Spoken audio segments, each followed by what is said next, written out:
베드로 22장의 1절부터 마지막 절까지 처음은 못 읽었지만 마지막이라도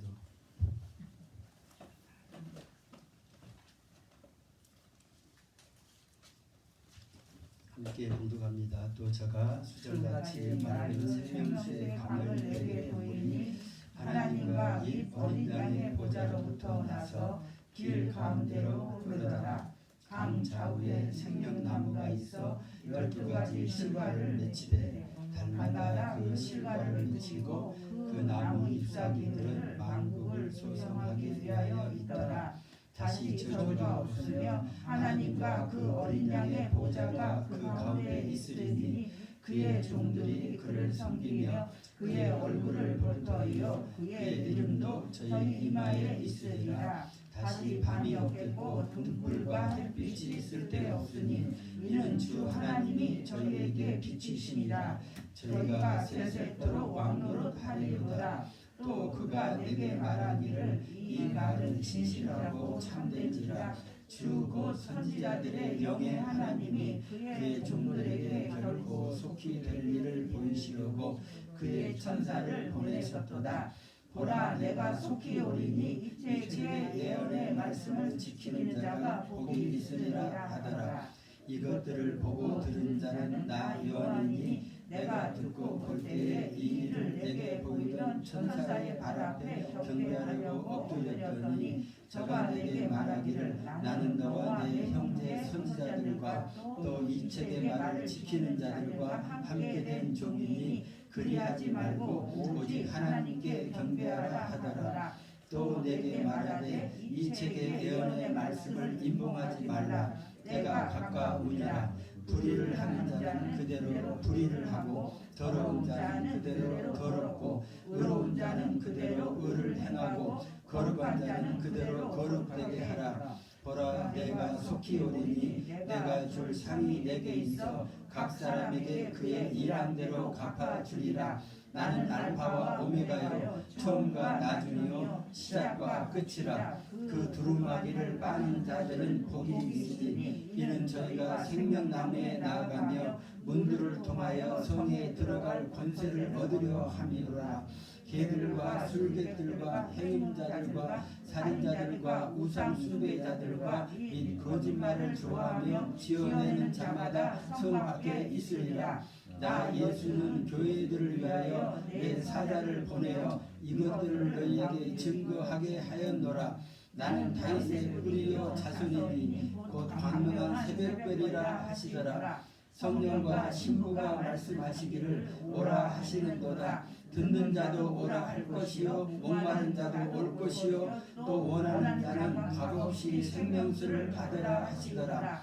내가 이 책의 예언의 말씀을 듣는 각인에게 증거하노니 만일 누구든지 이것들을 위해 더하면 하나님이 이 책에 기록된 재앙을 그에게 더하실 터이요 만일 누구든지 이 책의 예언의 말씀에서 제하여 버리면 하나님이 이 책에 기록된 생명나무와 및 거룩한 성의 참여함을 제하여 버리시리라. 이것들을 증거하신 이가 가라사대 내가 진실로 속히 오리라 하시거늘 아멘. 주 예수여 오시옵소서. 주 예수의 은혜가 모든 자들에게 있을지어다. 아멘. 아멘. 이런 은혜가 여러분에게 함께 있기를 원합니다. 어쨌든 가끔 이런 생각을 합니다. 내가 지금 하나님 나라에 가까이 가고 있는 건지 아니면 그 정반대쪽으로 내가 나름대로 우리는 열심히 산다고 살잖아요. 사는데 그 반대쪽으로 가면 열심히 내면 안 될 것 같아요. 애들이 해서는 안 될 어떤 것들을 막 열심히 한다고 그거 부모가 좋아할 리가 있겠습니까? 저를 가면 언젠가는 그 탕자처럼 이렇게 완전히 뭔가 이렇게 힘든 상황에 대해서 다시 이렇게 돌아오게 될 텐데 그때까지 그냥 어떻게 못 가게 할 수도 없고요. 그냥 이렇게 기다릴 수밖에 없는데 근데 남 이야기가 아니라 지금 우리 자신을 돌아보면서 이렇게 말씀을 거울이라고 그러잖아요. 그래서 말씀에 비춰갖고 나는 정말 주님이 이 땅에 오셔서 새 예언을 통해서 말씀하신 것은 회개하라 천국에 가까이 왔다고 했는데 그 하나님의 나라를 이렇게 구체적으로 주님이 오셔서 이렇게 이런 사람이 들어가고 이런 것들을 쭉 이렇게 보여주시면서 우리로 하여금 거기를 침노하라고 그랬는데 내가 지금 하나님 나라를 침노하고 있는 것인지 아니면은 세상 나라를 더 굳건하게 거기다 땅을 파고 반석같이 해서 거기다 뭐 더 높은 빌딩을 지으려고 하고 있는 것인지 그래서 아닌 건 아니더라고요. 이 무너질 것을 그게 꼭 그 뭐 홍수가 나고 무슨 비바람이 몰아쳐서 무너진 게 아니라 딱 보면 무너질 집은 이렇게 누가 봐도 알 것 같더라고요. 제가 지금 저쪽에 밭에다가 교회를 지어 보려고 이제 딴 사람한테 맡기면은 제가 원하는 모습이 안 나오니까 제가 어떤 모습으로 교회를 지키를 원하는지 저도 모르면서 한번 지어 보려고 그러는데 이게 그냥 남들이 이렇게 짓는 거 볼 때는 참 뭐 뚝딱뚝딱 며칠 만에 짓는 사람도 있고 철골 세워가지고 막 이렇게 그냥 막 잘하는 분도 있는데 내가 막상 땅에다가 처음에는 뭘 했는지 아세요? 텐트를 갖다가 딴 거 안 되니까 그 이제 버려진 텐트라도 딱 그 낮에 이제 밭에서 일할 때 쉴 곳이 있어야 되니까 텐트를 딱 이렇게 쳐놓고 바람이 날아갈 것 같으니까 가에다가 조금 줄로 좀 이렇게 몇 가지 이렇게 묶어놓고 그리고 이 정도면 됐겠다 생각하고 이제 갔는데 어느 날 가보니까 그게 완전히 뒤집혔고 꼬랑창이 처박혀 있는 거 있죠. 제 딴에는 이 정도면 되겠다 했는데 그 바람이 그 강풍이 감당을 못 하더라고요. 그래가지고 완전 이 정도는 안 되겠다 싶어. 그 다음에는 좀 더 튼튼하게 한 이렇게 파이프를 한 1m 정도로 이렇게 박아가지고 이렇게 비닐하우스 같이 그렇게 파이프를 세우고 그것도 이제 제대로 된 걸 갖다 한 것이 아니라 다른 사람 못 쓴 거 갖다 주워다가 딱 이렇게 모양을 만들어가지고 세워가지고 비닐 씌워가지고 이렇게 해놨는데 아니 이렇게 어느 정도는 이제 견뎠는데 어느 날 그 강풍이 불고 태풍이 부니까 나중에 이게 완전히 휘어지고 막 뒤죽박죽 되어가지고 차라리 안심만 또 못하겠고 나중에 그거 철거하느라고 그래서 우리가 이 정도면 되겠다고 생각했던 어떤 그런 부분들이 그건 아닌데 전문가들은 딱 보면 알죠. 그래갖고는 도저히 안 된다고 지나가는 모든 사람들이 웃죠. 저게 얼마나 버틸까 그걸 하는데 안 해봤기 때문에 지금 당장 힘드니까 더 이상 뭐 더 막 그리고 이게 온전한 것이 아니고 또 이렇게 또 언젠가 또 다시 제가 부숴야 되잖아요. 제가 원하는 것이 아니니까 그러저런 생각해서 대충 이렇게 지었던 이렇게 많은 부분들이 결국은 이렇게 무너지고 그나마 조금 하우스 비슷한 것 같이 이제 그 안에다가 이렇게 여기 있는 그 짐들을 갖다 좀 이렇게 옮겨놓고 피하려고 해놨는데 그게 뒤집어지니까 그 물건들이 다 비 맞고 엉망이 되고 하여튼 그래서 조금 더 튼튼한 어떤 그런 쪽으로 좀 하우스를 했는데 그건 아직까지는 좀 버티고 있는 것 같은데 그것도 온전치 못한 어떤 그런 부분이 이렇게 있는 거 그러면서 머릿속으로만 계속 궁리만 하고 있는 거예요. 이 땅이 그 뻐룩을 거기다가 이렇게 메꿔놔가지고 단단하지 않아요. 그러니까는 엊그제 그 다리 놓는 사람 거기 하는데 요즘에 이제 계속 그런 데 관심이 있으니까 그런 거 하는 거 남들 그냥 지나가는데 어떻게 하나 관심 있게 가서 쳐다보는데 아저씨가 뭐 하세요 했더니 그 다리를 좀 넓히고 있는 중인데 다리 넓히기 위해서 다리를 세우기 위해서 밑에다가 기둥을 세운대요. 근데 그게 얼마나 기둥을 막 큰 장비를 들어가고 파더라고. 그게 10m를 판대요. 그래가 그 안에다가 막 콘크리트 해가지고 세워서 해야지 이게 정말 그 해본 사람들 그 정도를 해야지 이 다리가 계속 견딜 수 있다는 거. 하다가 무너지면은 그 봉사한 사람들 다 손해배상해야 되고 또 큰 사고가 나는 어떤 그런 부분이 있는 거. 근데 우리가 지금 영적인 어떤 이런 일들을 이렇게 찾아가고 특별히 영혼을 이렇게 구원하는 어떤 그런 일들을 다른 사람들도 이렇게 끌어가야 되는 어떤 그런 상황에서 이거 대충 해서는 안 되는 어떤 그런 부분들을 우리가 너무 조금 모르니까 대충 하고 있는 어떤 그런 부분도 있겠다 이런 것들을 이렇게 생각합니다. 그렇다고 우리가 뭐 온전케 되어질 때까지 뭐 아무것도 안 하고 있을 수는 없는 어떤 그런 부분들. 그래서 하나님께서 좀 그러신 것 같아요. 아는 만큼 그 사람에게 그 사람을 붙여서 도움을 받게 하고, 좀 더 보면은 그 정도 갖고는 안 되면 더 조금 센 사람들 이렇게 그 사람에게 붙여서 또 거기서 또 훈련받게 하시고.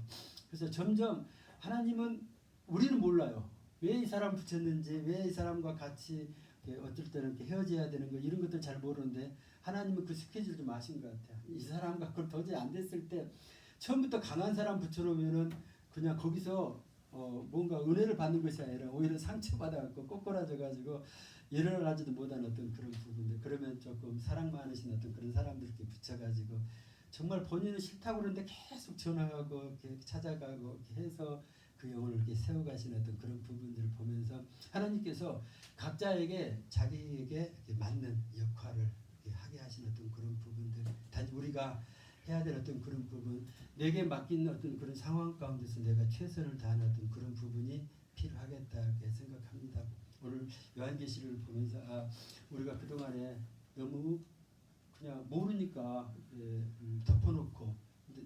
덮어놓고 믿어갖고는 큰일 날 어떤 마지막 때 반드시 될 일을 이렇게 이야기하시는 어떤 그런 부분인데, 어려우니까 모르니까 그냥 덮어놓고 있던 어떤 많은 부분에서 이제는 몰라도요 열어놓고 도전해보고 그렇게 해서 이렇게 마음에 담아두고 있으면은 언젠가는 하나님께서 어떤 경로를 통해서 그런 부분이 그때 내가 잘못 이렇게 생각했던 것도 많은 부분들을 알게 하시고, 그래서 거기서 깨닫는 그 은혜를 주시지 않겠나 이런 생각을 합니다. 그래서 모르는 부분은 억지로 알려고 그냥 풀어가는 어떤 그런 부분이 아니라 그냥 좀 넘어가는 한이 있더라도, 모른다는 것은 그냥 빨간 줄을 긋든지 모른다는 것을 인정하고 그 대신 아는 것 갖고 은혜 받으면서 우리가 정말 이렇게 하나님께서 우리에게 주신 은혜를 그때그때 이렇게 사모하면서 나가는 어떤 그런 부분이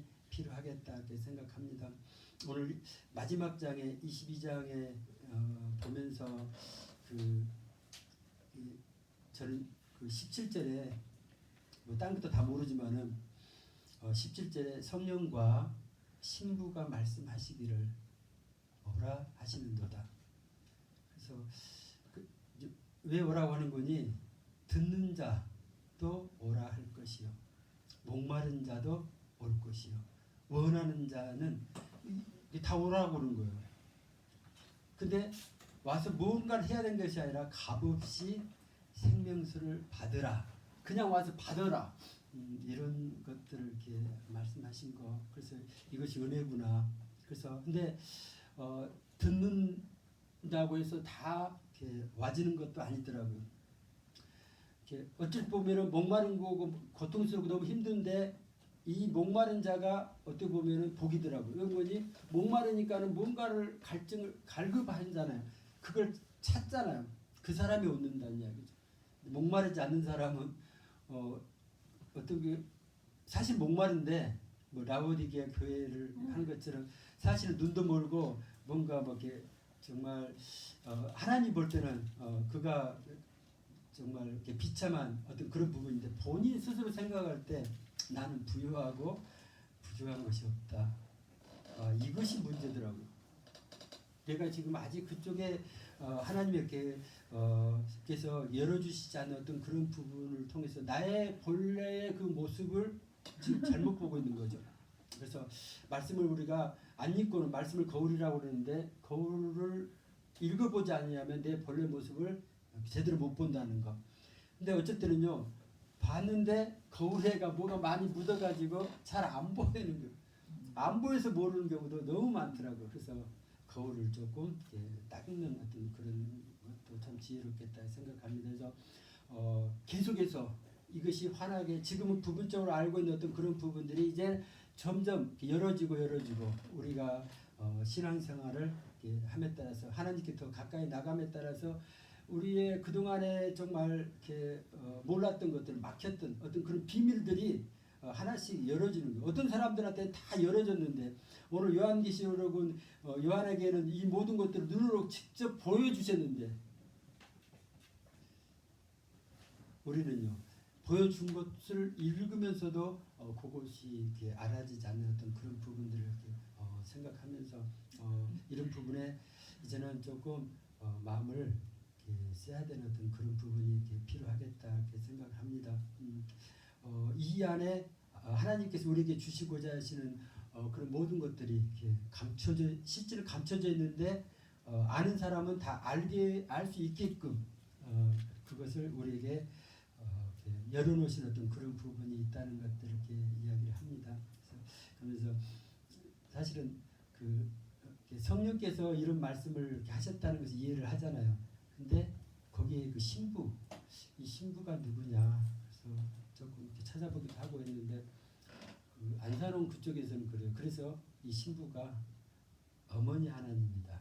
미리 진시가. 그래서 예, 그 남편이 돌아가셨어요. 안산홍.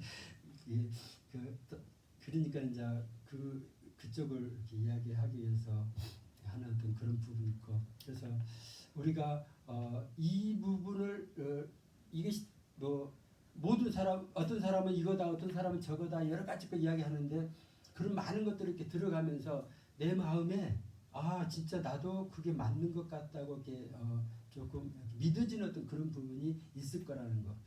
그래서 어쩔 때는 나는 이거라고 믿고 있었어요. 신부하니까 그리고 또 다른 데는 어린 양의 그 혼인잔치 그런 이야기 이렇게 나오잖아요. 마태복음 22장에 가면은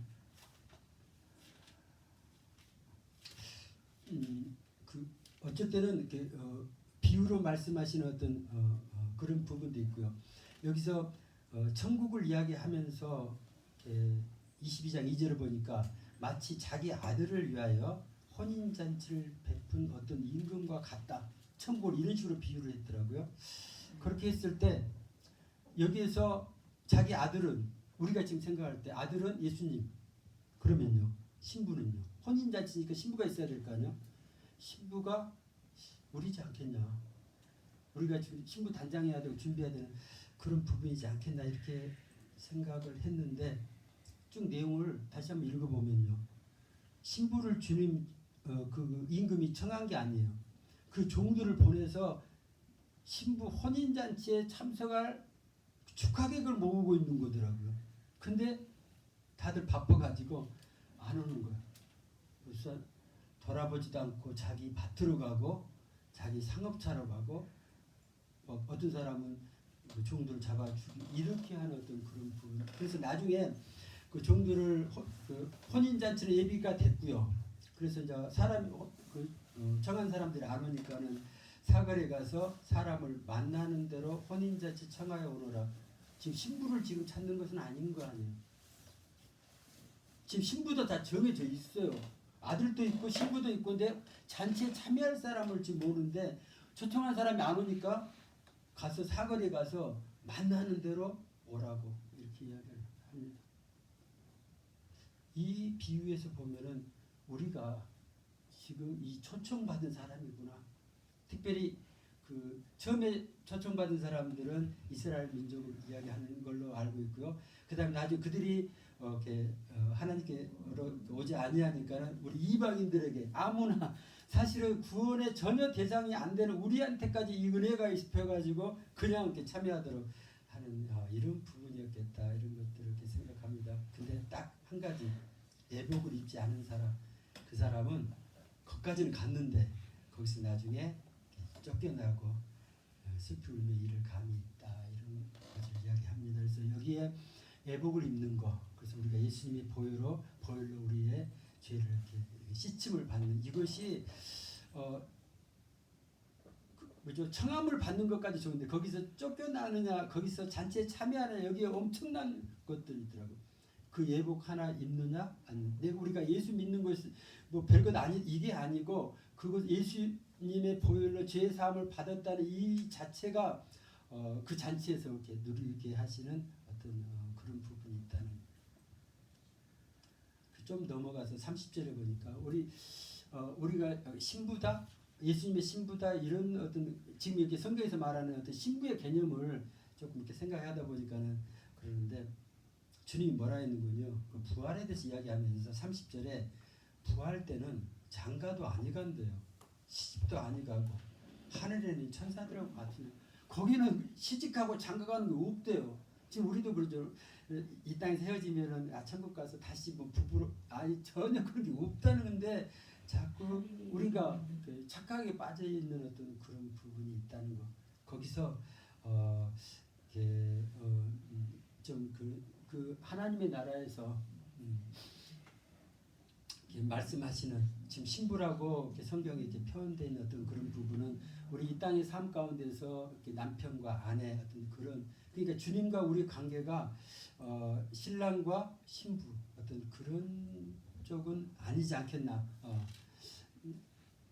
그래서 좀 어떻게 보면 여러분들에게 지금 조금 숙제 같은 어떤 그런 부분들 곰곰이 우리도 그냥 그동안에 누가 말하면 그대로 그래요 그리고 그대로 받았던 어떤 그런 부분이 있다면은 이게 아닐 수도 있구나 그러면서 말씀에 다시 한번 찾아가면서 우리가 이렇게 잘못 생각했던 어떤 그런 부분에 대해서는 다시 조금 이렇게 바꿔야 되는 어떤 그런 부분이 필요하겠다 이렇게 생각합니다.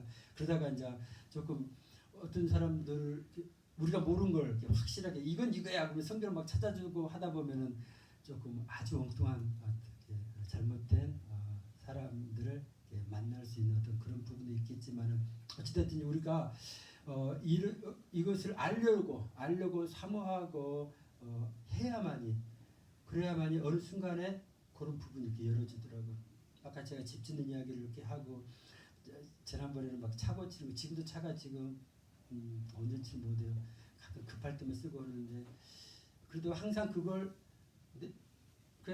제일 간단한 거는요. 다른 사람한테 부탁해서 집도 지어버리면 되고 차도 고쳐버리는데 나는 못해요. 그래서 지금 필요한 것은 하나님께서 우리에게 기회를 주셨을 때 내가 해볼 수 있는 것. 그래서 특별히 영적인 걸 찾아갈 때 항상 모르면 다른 사람한테만 물어봐서 이렇게 하고 했다면 이제는 하나님 내게도 이런 이렇게 은혜를 이렇게 달라고 그래서 이 성경이 열어지게끔 거울을 보는 것처럼 이렇게 선명하게 하나님이 그런 은혜를 달라고 이렇게 구해야 될 줄 아는 것입니다. 그런 부분이 열어진 사람만이 더 이상 뭐 다른 사람한테 뭐죠 그 마태복음 25장에 가면은 또 거기도 결혼에 대해서 혼인 그 비유가 있더라고. 열처녀 비유 있잖아요. 신랑을 맞으러 나간 열처녀와 같다. 그래서 그 열처녀가 친부지 않겠느냐. 예수님이 열처녀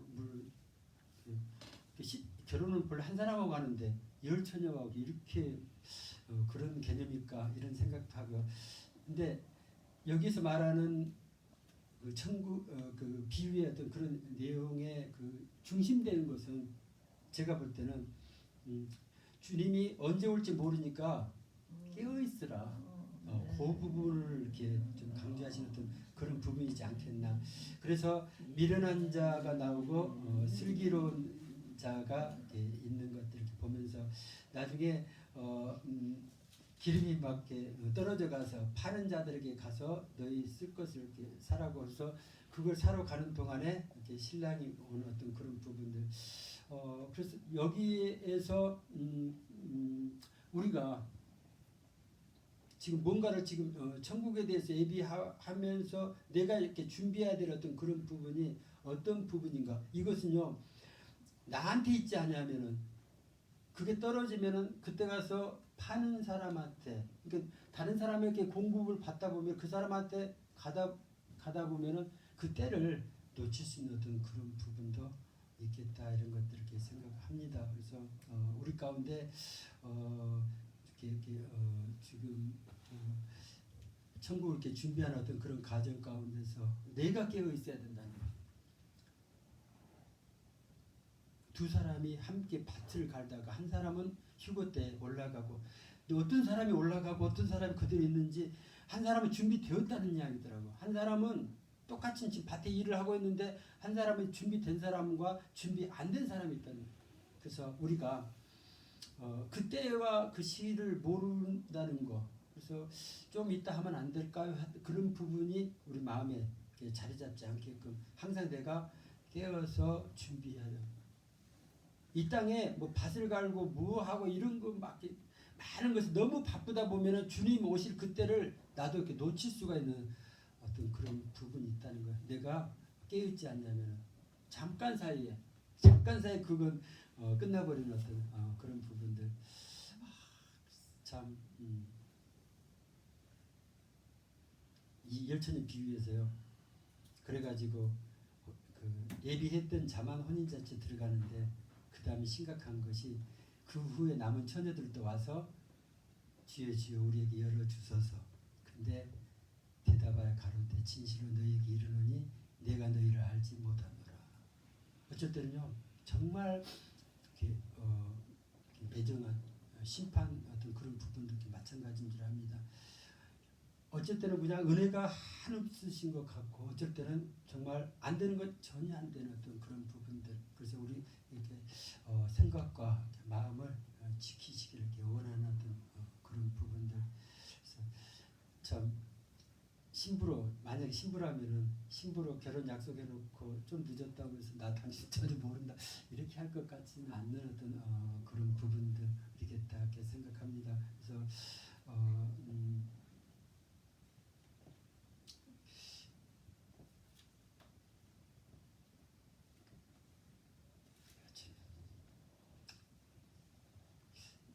이 신부에 대해서 계시록에는 그래서 요한 계시록에는 이런 식으로 표현하고 있습니다. 이 신부가 뭐냐고 했을 때 21장에 신부를 보여준다고 21장 9절에 7 대접을 가지고 마지막 7 재앙을 담은 7 천사 중 하나야. 천사 중 하나가 나와서 내게 말하여 가로되 이리 오라. 내가 신부를 곧 어린 양의 아내를 내게 보이는 신부가 있어요. 어린 양의 아내를 보여줘요. 그런데 그 신부가 10절에 성령으로 나를 데리고 보여주는데 크고 높은 산을 올라가 하나님께로부터 하늘에서 내려오는 거룩한 성 예루살렘을 보여주는 거예요. 그래서 우리가 생각한 그 신부는 여기서 보여주는 신부하고 그 개념이 다른 어떤 그런 부분이라는 것을 이렇게 생각합니다. 거룩한 성 예루살렘 좀 더 보면은요 그 성 예루살렘이 거기에 성곽이 있고요 12절에 보면은 12문이 있고요 그 문에 12천사가 있고 그 문들의 이름을 썼는데 이스라엘 자손 12지파의 이름이 쓰여있는 거예요. 그 예루살렘 성에 그 문, 그 다음에 14절 쭉 가면은 그 성의 성곽은 12기초석이 있는 거. 근데 그 기초석인데 그 위에 어린 양의 12사도의 12 이름이 있더라. 그래서 지금 구약의 12지파의 이름이 있고요. 신약의 12사도의 이름이 있다. 이게 그 그 거룩한 성 예루살렘을 구성하고 있는 그 모습의 어떤 그 중심되는 어떤 그런 부분이다. 어떤 분은 그렇게 이야기하더라고요. 이것이 구약과 신약에 통해서 그 하나님께서 부르신 그 하나님의 백성의 그런 전체의 어떤 모습이지 않겠느냐. 그런 부분들. 근데 그 개개의 어떤 그런 사람들을 이야기하는 어떤 그런 부분이 아닌 것 같아요. 그러니까는 우리로 보면은 이 땅에 눈에 보이게끔 이 땅에 많은 교회가 있는데 지금 천국에 하나님의 나라에 눈에 보이지 않는 교회가 형성되어진 그 교회는 건물이 같이 이렇게 무너질 어떤 그걸로 되는 것이 아니라 믿는 사람들의 그 모임으로 그 사람들의 숫자가 이렇게 채워지는 어떤 그 모임으로 지금 이렇게 이루어져 가고 있는 어떤 그런 부분이겠다 이렇게 생각합니다. 그래서 이것을 요한복음에는 지금 제가 말한 게 정답은 아닙니다. 그래서 이런 부분도 있구나. 요한복음 14장에 주님이 가시면서 14장 2절에 내 아버지 집에 거할 곳이 많도다. 그렇지 아니하면 너희에게 일렀으리라 하면서 내가 너희를 위하여 처소를 예비하러 간다. 이렇게 가서 너희를 위하여 처소를 예비하면 내가 다시 와서 너희를 내게로 영접하여 나 있는 곳에 너희도 있게 하리라. 이 처소가 지금 아까 이게 계시록에 말한 그 새 예루살렘이지 않겠느냐, 거룩한 성. 그것이 다 준비되어지면은 주님 오셔서 우리를 그곳에 있게 하시는 어떤 그런 부분들. 그래서 이 땅에 언제 오세요? 뭐 우리가 주님 만날 어떤 그런 부분들에서 우리가 되어져야만, 우리가 벽돌이 되어지고 우리가 하나하나가 돼서 다른 데는 그게 있더라고. 하나의 온전한 예수와 한 몸이 되는 어떤 그런 부분들. 뭐 다른 것이 아니라 내가 하나 이렇게 되어져야 되는 어떤 그런 부분들. 계시록에서 그 신부에 대해서 또 한 구절 더 보면은 19장에 19장 7절에 우리가 즐거워하고 크게 기뻐하여 그에게 영광을 돌리세 어린 양의 혼인 기약이 이르렀고 그 아내가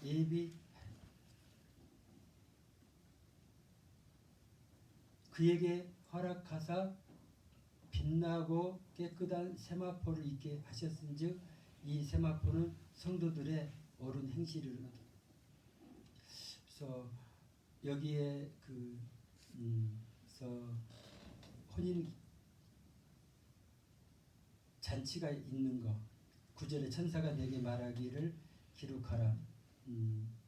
어린 양의 혼인 잔치에 청함을 입은 자들이 복이 있도다. 우리가 지금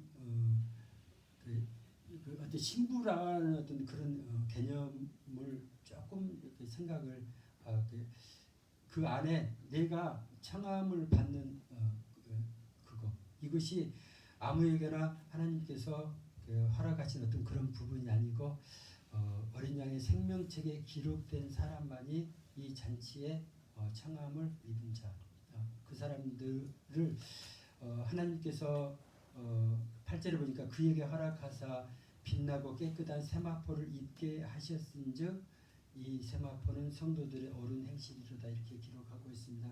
이것을 우리가 스스로 한 것이 아니라 하나님께서 우리에게 주셔서 입게 하신 것. 그래서 어쩔 때는 조금 이런 이야기를 들은 경우도 있었어요. 성도들의 옳은 행실. 그래서 이 혼인 자체에 참여하려면은 우리가 죄 없이 깨끗하고 어떻게 거룩한 성화된 모습을 이렇게 이 땅에서 살아야 된다. 그렇게 하다 보니까 가끔 예수님의 보혈로 우리가 정말 이렇게 거룩함을 입었는데 다시 아직도 우리가 온전치 못하던 그런 부분 때문에 또 율법에 묶여가지고 막 그것을 내가 막 어떻게 해보려고 하다 보니까 그 자유함이 있는 것이 아니라 오히려 더 말씀대로 살려고 하면 할수록 보여지는 것이, 말씀을 보면 볼수록 우리 모습을 보면은 온갖 더 우리 죄만 보이죠. 성경을 모를 때는 이 정도면 내가 착하고 예수 잘 믿는 걸로 생각했다가 성경을 보면 볼수록 이런 하나님께서 이렇게까지 이렇게 정말 이렇게 다루시는 어떤 그런 정결케 흠도 티도 없이 만드시는 어떤 그런 부분을 보면 볼 때마다 그거에 비하면 우리는요 정말 이렇게 도대체 거기에 우리가 설 자리가 아무것도 없는 것처럼 그렇게 느껴지는, 그래서 우리로 하여금 스스로 이렇게 절망하게 만드는 어떤 그런 부분들. 사실은 근데 요한계시록의 그 목적이, 기록된 목적이 그게 아니라고 그러더라고요. 그죠? 저 도미티아누스 황제 때 굉장히 그 박해가 심했나 봐요.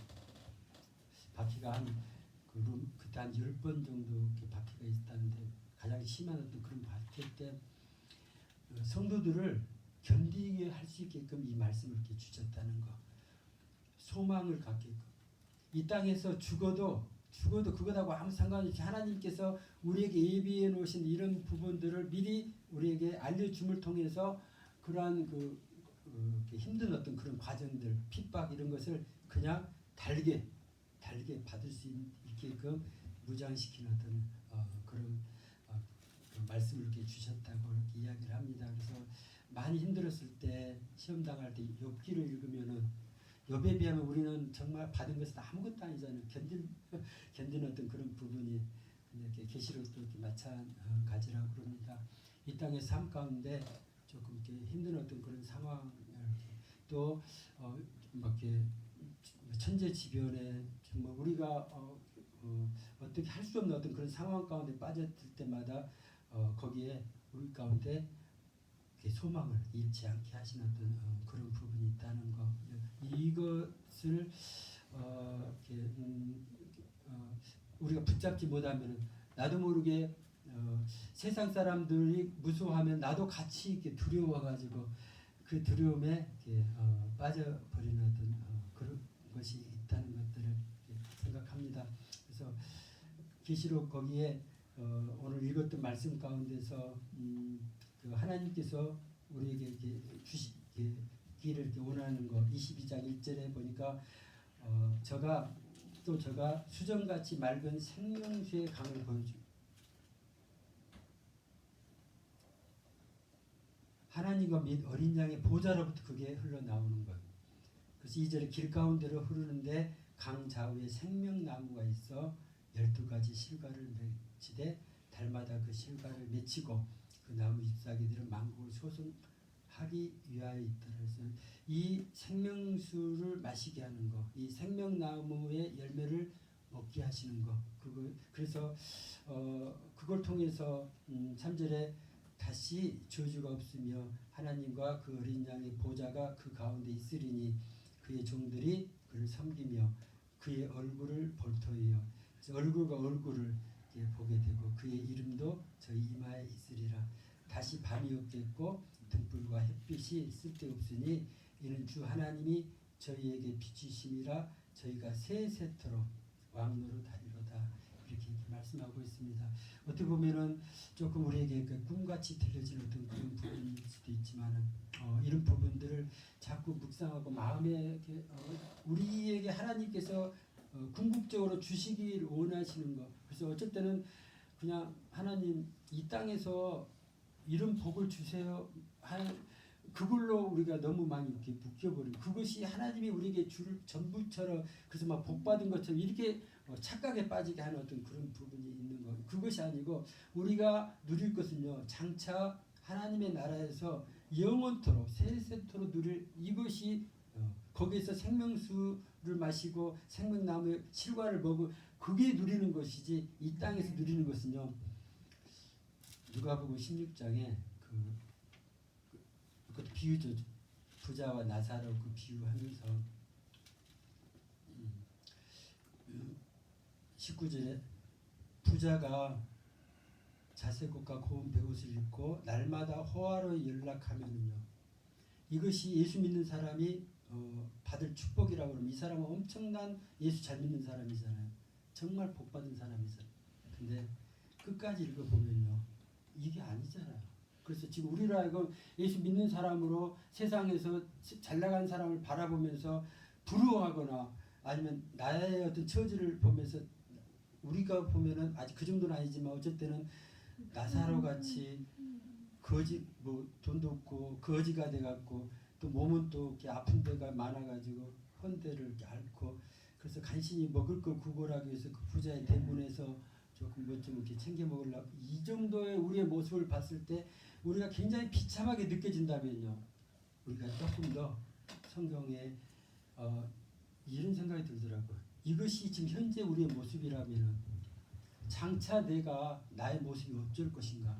그랬을 때 이 사람이 그 부자가 죽어서 음부에 들어가고 그래서 고통에 있고 그 다음에 나사로가 이렇게 천사들에게 받들려서 아브라함의 품에 들어가는 어떤 그런 부분들. 그러면서 아브라함의 대답이 부자에게 너는 살았을 때 내 좋은 것을 받았고 나사로는 고난을 받았으니 이것을 기억하라. 이제 저는 여기서 위로를 받고 너는 고민을 받느니라.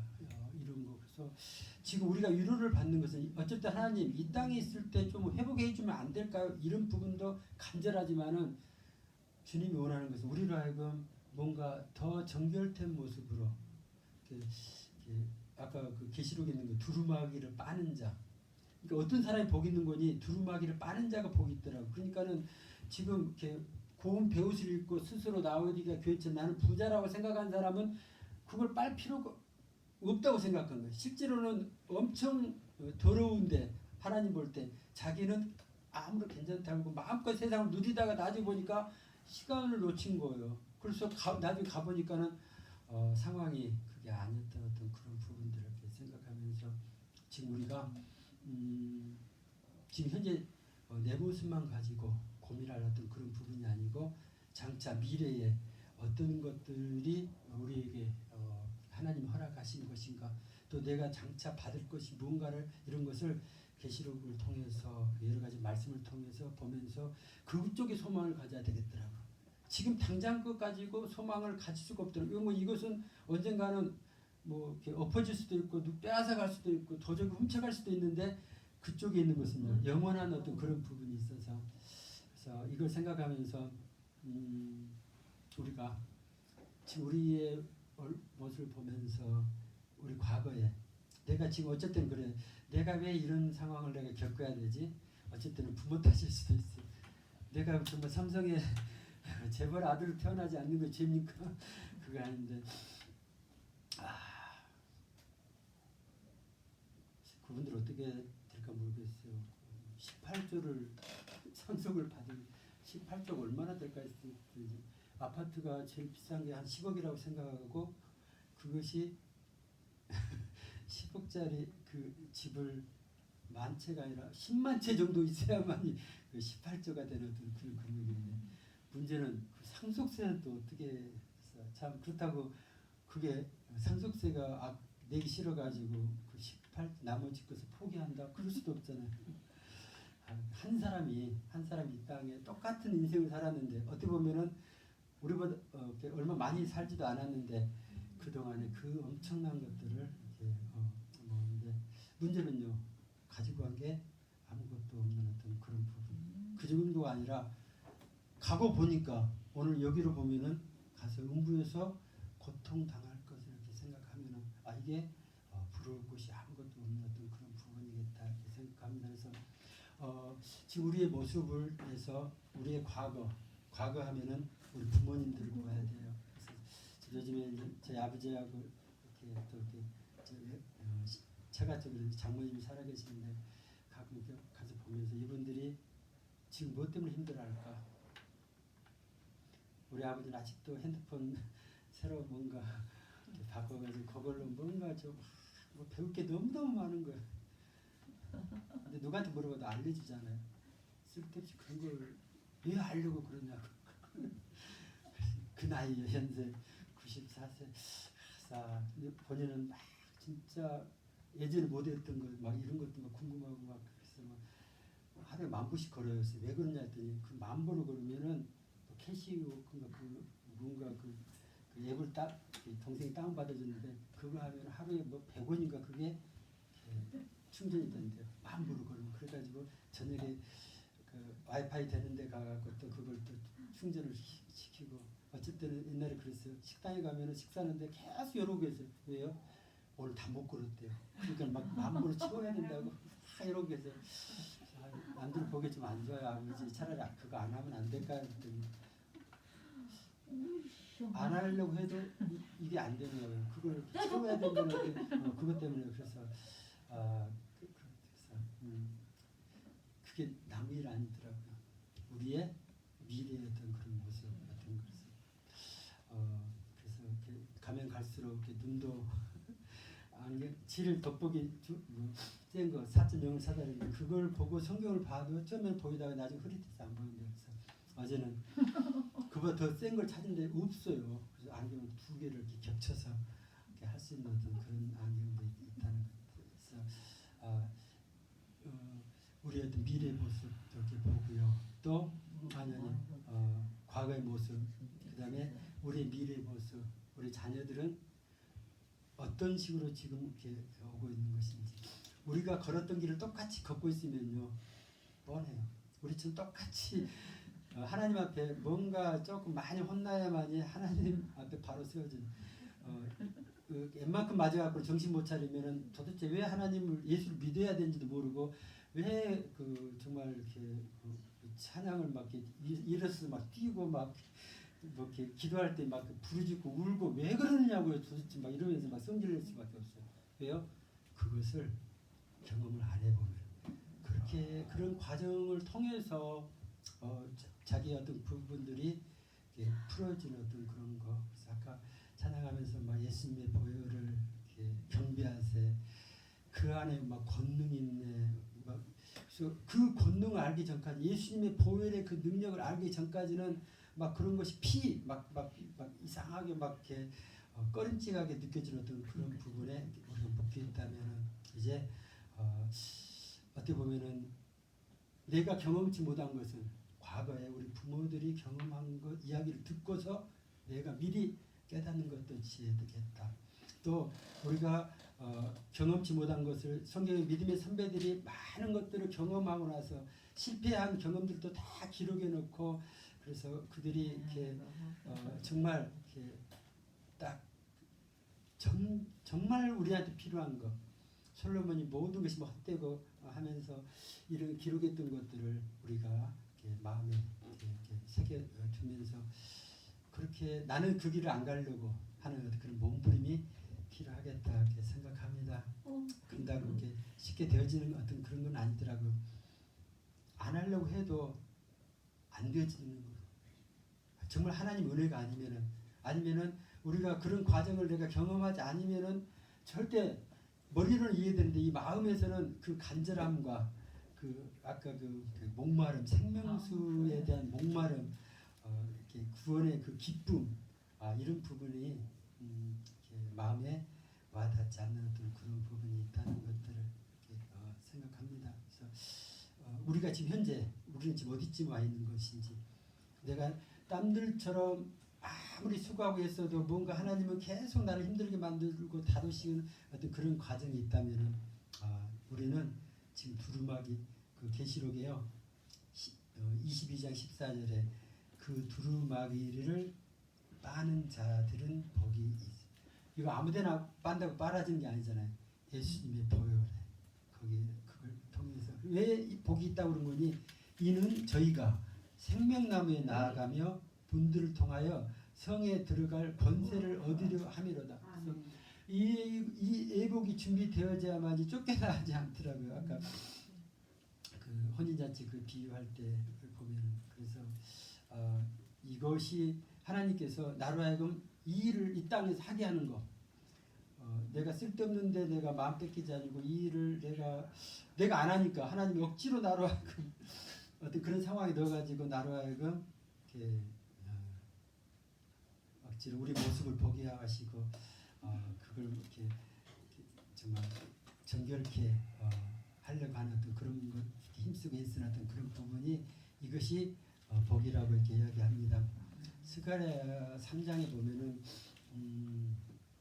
몰라요. 그뭐 예언의 말씀들을 제가 잘 모르지만은 3장에 대제사장 여호수아가 나오고요. 여호수아의 사자 여호와의 사자 앞에 섰고 거기에 사단은 그의 우편에 서서 그를 대적하는 것을 여호와께서 내게 보이셨다 이렇게 나옵니다. 근데 그 내용 가운데 이렇게 3절에 보니까 여호수아가 더러운 옷을 입고 대제사장인데 거기 보니까 보여지는 것이 그래요. 더러운 옷을 입고 천사 앞에 딱 섰는 거예요. 얼마나 부끄럽고 창피했을지 모르겠어요. 저도 가끔은 저는 그런 쪽으로 보여준 것이 아니라 벗은 옷으로 보여져요. 저는 보니까는 설교한다고 강단에 섰는데 바지를 안 입고 있는 어떤 그런 것도 보여지고 그래서 요즘에는 옛날에 처음에 우리 오목스 같이 뭔가 놀이에서 뭐 인라인 스케이트 타고 둘이 막 가는데 앞에는 되는데 뒤에가 이렇게 벗겨진 거 뒷모습 벗겨졌는데 앞에서 못 보잖아요. 그래서 막 그런 것이 이렇게 보여지면서 우리 이렇게 스스로 모습을 이렇게 하나님께 보여주신 것이 은혜겠다. 그래서 4절 여호와께서 자기 앞에 선 자들에게 명하사 그 더러운 옷을 벗기라 하시고 또 여호수아에게 이르되 내가 내 죄가를 제하여 버렸으니 내게 아름다운 옷을 입히리라 하시고 이거요 우리가 한 게 아니고 하나님이 우리에게 은혜로 주신 거더라고요. 제하여 버리고 아름다운 옷을 우리에게 입히십니다. 신약에 가면요 누가복음 그 15장에 그 탕자 비유 그 나오잖아요. 그래서 어떻게 보면은 자기 하고 싶은 대로 그냥 했을 때가 좋은 줄 알았더니 나중에 완전히 이렇게 거지가 돼가지고 이렇게 아버지께 돌아온 거. 근데 돌아왔을 때 아버지가 하는 것 중에서 22절을 보니까 아버지는 종들에게 이르되 제일 좋은 옷을 내어다 입혀라.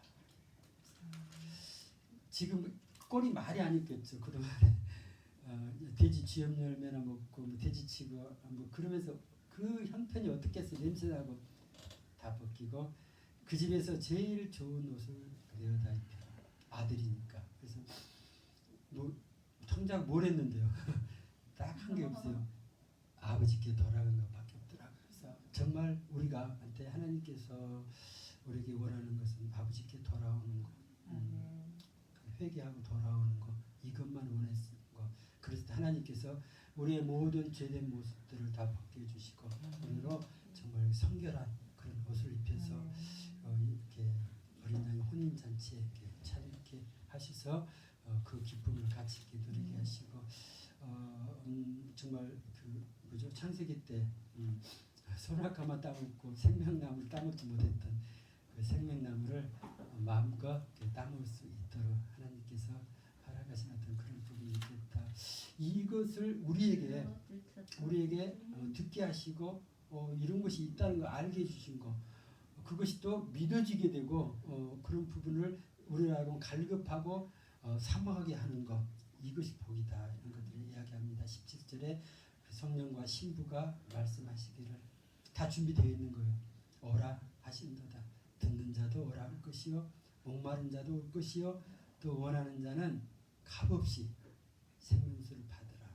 그래서 이 약속의 말씀을 우리에게 이렇게 허락해 주신 줄 압니다. 믿음으로 우리가 지금 받을 축복이 얼마나 귀한 것이 하나님이 우리를 위해서 예비해 놓으신 것이 나중에 이렇게 어디에 이거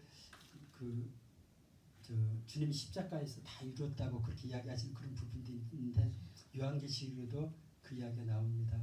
21장에 보면은 21장 5절에 보좌에 앉으신 이가 가라사대 보라 내가 만물을 새롭게 하노라 하시고 또 가라사대 이 말이 신실하고 참되니 기록하라 하시고 또 내게 말씀하시되 이루었도다.